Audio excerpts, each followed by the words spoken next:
Assalamualaikum warahmatullahi wabarakatuh. Alhamdulillah rabbil alamin. Wassalatu wassalamu ala asyrafil mursalin wa ala alihi wa sahbihi ajma'in. Asyhadu an la ilaha illallah wa asyhadu anna Muhammadar Rasulullah. Allahumma salli ala Muhammad wa ali Muhammad. Ayuhal hadhurun, usikum wa nafsi bi taqwallah. Fattaqullaha la'alakum tuflihun. Hadirin jamaah tarawih rahimakumullah, alhamdulillah Allah memberikan pada kita kesehatan fisik, kesehatan mental, dan yang terbesar adalah saat ini kita menjadi muslim, kita menjadi mukmin. Insyaallah itu menjadi satu anugerah yang terbesar bagi setiap hamba, sehingga kita bisa melaksanakan saum Ramadan ini. Kita berharap bahwa saum Ramadan kita, tadarus kita, iftar kita, dan semua aktivitas pada bulan Ramadan meningkatkan iman dan takwa kita dan diterima sebagai amal saleh di hadapan Allah Subhanahu wa taala. Amin ya rabbal alamin. Hadirin rahimakumullah, bagi kita orang mukmin, bahwa semua kejadian ini harus kita maknai. Jadi berawal dari kita terima semua apapun yang terjadi. Terima.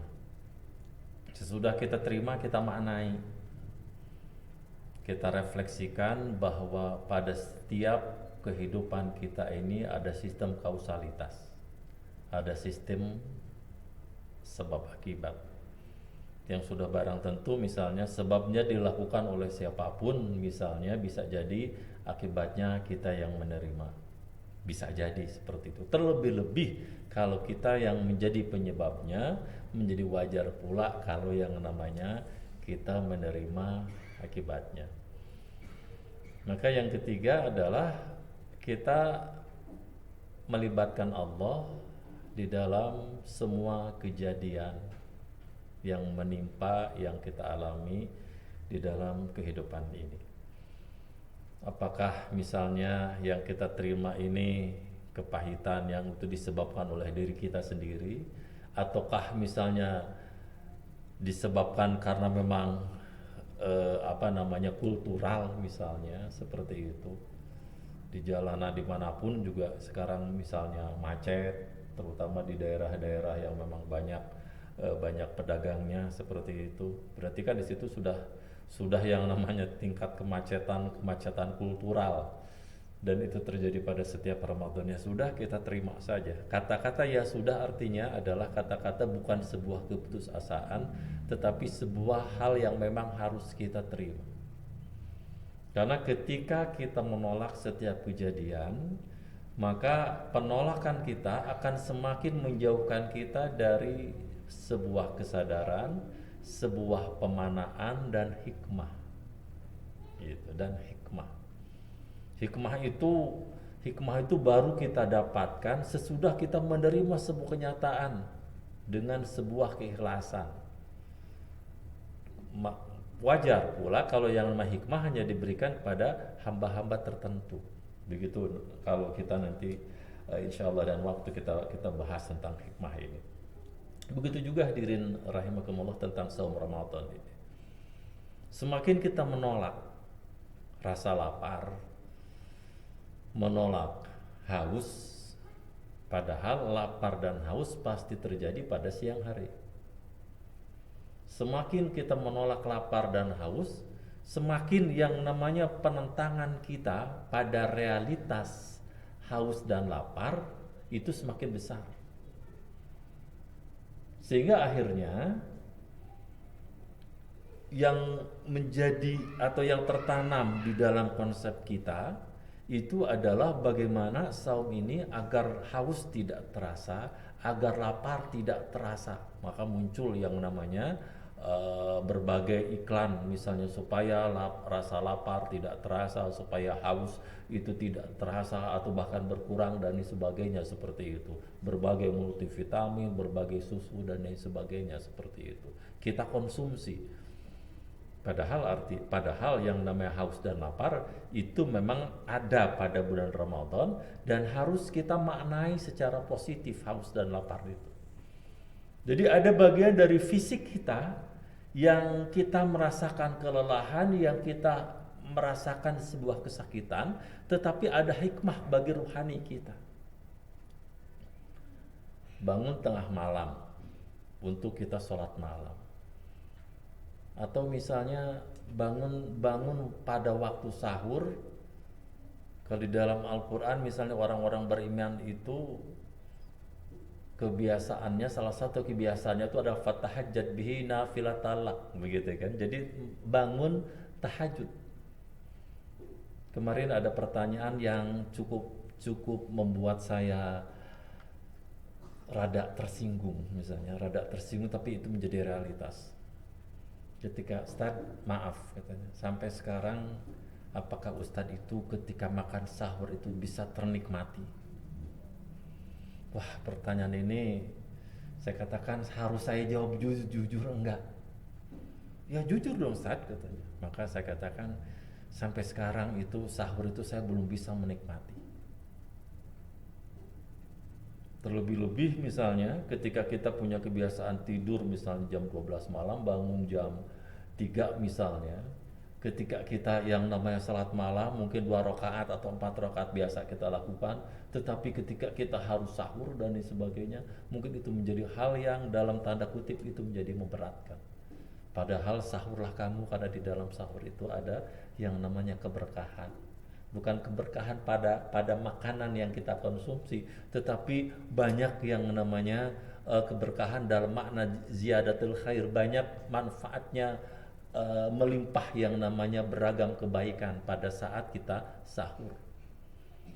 Paling tidak kita kumpul bersama. Di sana ada komunikasi, di sana ada doa bersama, di sana ada yang namanya gelak tawa, di sana ada saling mendoakan, di sana ada kerukunan bersama dengan keluarga. Itu bagian dari ziyadatul khair secara lahiriah. Terlebih-lebih hadirin rahimakumullah, ketika ada hadis misalnya man shoma ramadhana imanan wahtisaban ghufira lahu ma taqaddama min dhanbi. Semua khatib pada bulan Ramadan itu pasti ingat yang namanya hadis ini. Barang siapa yang melaksanakan saum pada bulan Ramadan disertai iman, jadi landasan hakikatnya itu karena ibadah kepada Allah, wahtisaban dengan perhitungan. Toh yang namanya ketika kita berzakat ada hitungannya, kita berhitung. Kita bukan Abu Bakar yang ketika infak memberikan hartanya 100%. Ketika pada satu waktu tertentu, sampai ketika Rasulullah bertanya, wahai Abu Bakar, apa yang kau sisakan untuk keluargamu? Kemudian Abu Bakar mengatakan, cukuplah untuk keluargaku Allah dan Rasulnya. Ya, kata anak saya, gila sekali itu yang namanya Abu Bakar ya. Begitu. Komentarnya begitu dalam makna aneh, luar biasa. Kemudian datang yang namanya Umar. Ketika Umar ditanya, wahai Umar, apa yang kau sisakan untuk keluargamu? Masih ada setengah bagian yang aku sisakan untuk keluargaku ya Rasulullah. Jadi 50%. Kita bukan Abu Bakar, kita bukan Umar. Jadi kesadaran individual bagi kita itu harus kita bangun. Jadi misalnya begini, hadirin rahimakumullah, ketika kita olahraga, disadari ataukah tidak, maka akan memberikan pengaruh pada fisik dan mental kita. Begitu juga yang namanya saum. Pasti ada dosa-dosa yang diampuni. Tetapi pertanyaannya hadirin rahimakumullah, kalau olahraga tertentu bagus misalnya untuk organ tertentu, maka sebuah refleksi yang mendalam, sebuah tafakur bagi kita harus kita lakukan. Kira-kira dosa apa sih yang Allah Yang sayyi'ah kita digantikan oleh hasanah. Bukankah al-hasanat yudhibnas sayyi'at? Saya senang sekali membaca potongan ayat ini. Al-hasanat yudhibnas sayyi'at. Bahwa yang namanya beragam kebaikan itu menghapus yang namanya sayyi'at kita, kesalahan-kesalahan kita, dosa-dosa kita. Jadi hadirin sekalian, akhirnya perenungan, tafakur, refleksi-refleksi yang harus kita lakukan itu menjadikan insya Allah bahwa setiap saat dari tahun ke tahun kita akan tahu benar di mana sih yang namanya kelemahan, yang namanya rohani kita. Karena ketika hadirin sekalian, ketika kita wafat, anak kita, istri kita hanya sampai mengantarkan, ustadz kita hanya sampai mengantarkan dengan doa dan sebagainya, seperti itu. Sekalipun ustadznya membaca doa sejuta umat, sekalipun keluarga kita, kerabat kita banyak dan sebagainya, kita undang semua jamaah untuk berdoa bersama untuk kita. Mungkin dosa-dosamu amalah itu diampuni, tapi berkaitan dengan dosa-dosa yang berkaitan antara kita dengan Allah Ta'ala, itu menjadi hak sepenuhnya dari Allah Ta'ala. Sementara di dalam Al-Fatihah, ihdinas siratal mustaqim siratal ladzina an'amta 'alaihim ghairil maghdubi 'alaihim waladdallin. Kita berharap kepada Allah agar kita berada di siratal mustaqim, agar kita diselamatkan dari mereka yang Allah murkai dan yang Allah sesatkan. Ketika kita wafat sudah jelas bahwa yang namanya semuanya menjadi tidak berguna. Hari di mana yang namanya layan fa'u malun wala banun, hari di mana tidak bermanfaat yang namanya harta dan anak-anak. Jadi secara hakiki tidak berharga yang namanya harta dan anak-anak. Harta real kita yang mana sih? Harta real kita ini yang saat ini kita masukkan ke kancelan kita, yang kita keluarkan di jalan Allah Ta'ala, itu harta real kita. Usia real kita yang mana sih? Usia yang kita senantiasa dengan sadar benar bahwa yang namanya kita ini adalah beribadah kepada Allah Ta'ala. Khairun nas anfa'uhum linnas. Sebaik-baik manusia adalah yang paling banyak memberikan manfaat pada sesamanya. Jadi di sini hadirin sekalian, ketika saya tidak banyak memberikan manfaat kepada sesamanya, kepada sesama saya, maka itu sebuah refleksi bahwa saya harus menggonjot diri saya. Saya harus memotivasi diri saya harus mendorong diri saya untuk lebih bermanfaat kepada sesama. Ketika saya menjadi rendah, misalnya amalan-amalan sunat saya, maka pada Ramadan ini paling tidak ada amalan-amalan yang harus saya cintai. Ada ayat-ayat Al-Quran yang harus saya cintai, yang saya fahami. Menarik sekali hadirin sekalian. Ada hadis mistis di dalam hadis arba'innya yang ditulis oleh salah seorang ulama.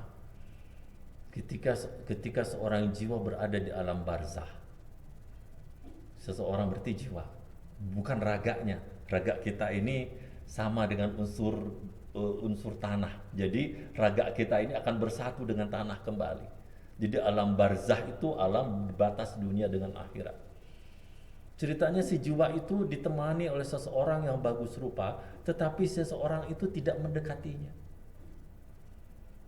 Kemudian terjadilah dialog. Ringkas cerita, terjadilah dialog. Anda siapa? Anda ini selalu tersenyum kepada saya, tetapi Anda ini tidak mendekati saya. Begitu kata si jiwa. Kemudian di akhirnya si bagus rupa itu bertanya, kamu tidak tahu siapa saya? Tidak, sungguh. Kamu tidak tahu siapa saya? Sungguh, saya tidak tahu. Kemudian si bagus rupa itu mengatakan, aku adalah bacaan-bacaan Al-Quran yang telah kamu lupakan. Luar biasa diri sekalian. Kita mungkin bukan hafiz yang harus hafal 30 juz, tetapi mari kita mencoba, mungkin ada hadis tertentu, ada ayat Al-Quran tertentu yang paling tidak kita fahami, yang membuat kita memiliki kesadaran yang tinggi kepada Allah Ta'ala. Itu hikmah. Hikmah itu berkesadaran. Jadi salah satu hikmahnya itu adalah kita berkesadaran tinggi untuk kita melakukan kebaikan, untuk kita melakukan pengabdian kepada Allah Subhanahu wa taala, yang insya Allah ayat yang memotivasi kita, ayat yang memberikan pelajaran kepada kita, yang hakikatnya dari Allah, itu menjadi teman kita nanti di alam barzah nanti. Begitu juga saum, hadirin rahimakumullah. Jangan dianggap yang namanya saum itu menjadi benda mati. Itu menjadi amal yang real, kebaikan yang real, yang itu akan terasa di alam barzah. Jadi kalau kita menghadapi saum Ramadan ini dengan keluh kesah seperti itu, tingkat keluh kesah kita berbanding terbalik dengan keikhlasan kita. Semakin tinggi keluh kesah kita, semakin berbanding lurus dengan penolakan kita, semakin kecil keikhlasan kita, semakin kecil yang namanya hikmah yang kita dapatkan. Semakin kecil pula kesadaran kira-kira kesalahan dan dosa apa ya yang harus saya tutupi saat ini, yang harus saya istighfari saat ini, yang harus saya renungi saat ini. Itu yang pertama, hadirin sekalian. Yang kedua, ada satu hadis yang menakutkan bagi saya, kam min sa'imin laisa lahu min siyamihi ilal ju' wal atash. Betapa banyak betapa banyak orang-orang yang melakukan saum, laisa lahu, tetapi tiada baginya min siyamihi dari saumnya ilal ju' wal atash, kecuali ya yang didapatkannya kecuali lapar dan dahaga. Di sini, berarti hadirin sekalian. Jadi, bagi siapa itu yang namanya lapar itu? Bagi siapa yang namanya haus atau dahaga itu didapatkan? Pahala tersebut didapatkan bagi mereka yang kecil sekali berkesadarannya, bagi mereka yang amat mereka tidak menyadari hikmah pada bulan Ramadan ini. Ilustrasinya begini, hadirin sekalian. Ketika kita oleh ayah kita, oleh ibu kita, nak kamu belajar. Kekurangan pengetahuan kita saat masa kecil terlalu berat untuk kita belajar dan bermain misalnya, maka kita akan pilih main. Makanya misalnya konsep DPOD itu kan belajar sambil bermain seraya belajar. Jadi bagaimana yang bermain itu, di dalam bermain itu ada belajar, ada pembelajaran. Terlalu berat bagi kita. Inginnya itu adalah bermain. Tetapi ketika kita menjadi orang tua, kita menjadi mengerti, ya Allah, alhamdulillah, ternyata yang namanya didikan orang tua, sekalipun didikan orang tua dalam saat-saat tertentu, dia ada melototnya, dia kesannya ada kasar dan lain sebagainya seperti itu ternyata berhikmah. Saya punya prestasi, mungkin salah satunya tidak hanya doa orang tua, tetapi karena didikan. Tidak ada lagi kegiatan pada maghrib. Misalnya dulu kata ayah saya kepada saya, tidak ada kegiatan pada waktu maghrib kecuali kamu mengaji. Tidak ada lagi kegiatan ketika kamu sesudah mengaji kecuali kamu harus belajar. Hanya dua pilihan saja itu.